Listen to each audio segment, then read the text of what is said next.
And we continued to chuckle in a friendly manner. You see, he's not an illiterate beast like Frajo was. He has an old beat up copy of the autobiography of Malcolm X, my favorite novel. He swears it's the greatest novel in the world, and says he's read it every year, twice, for the past 15 years. It's the only book he says he's ever read, and he insists he'll never read another book for as long as he's alive, which I find quite interesting. You see, he's also a capitalist like myself. He understands buying and selling whatever he can get his hands on, whores, drugs, whatever he can get his paltry little hands on. He's a ridiculous man, a former hustler who'd sell his own mother for a beer and his penis for a nickel if he had a choice. He never gets bored with me talking about selling my stupid poetry on the streets on Saturdays. He encourages me to do it. I think he finds it kind of amusing. I feel good now because I've got my friend Willie talking and laughing about our ridiculous little circumstances. He's relaxed now. We are standing there in his kitchen. He has his shirt off, which makes him look even more ridiculous. But make no mistakes about it, this is a wise old fool who has shared a few words of wisdom with me once or twice, most notably, don't do anything because you feel like you have to.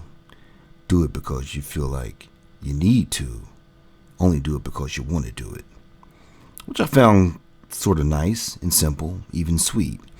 He also talked me out of rejoining the military reserves once. You see, that'd be impossible since I'm a post-traumatic cripple.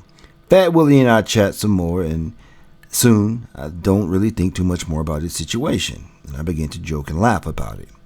But then he thoughtfully looks at me all stern-faced and says drearily, and that down south growl of his, "Man, I was serious." About killing himself, he was. So was my amusement about the fact that he said it out loud. Now, I don't know why or what has come over me, but I start to laugh hysterically.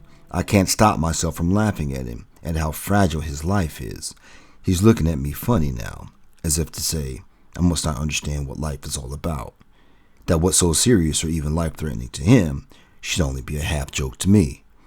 I stopped laughing, not understanding what came over me.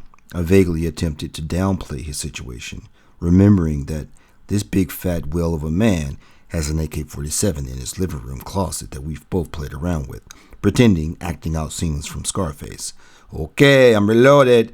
Say hello to my little friend," we'd say.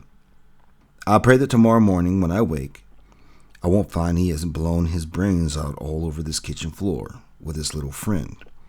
Fat Will snorts cocaine, too. He once offered me a bump, which I politely declined.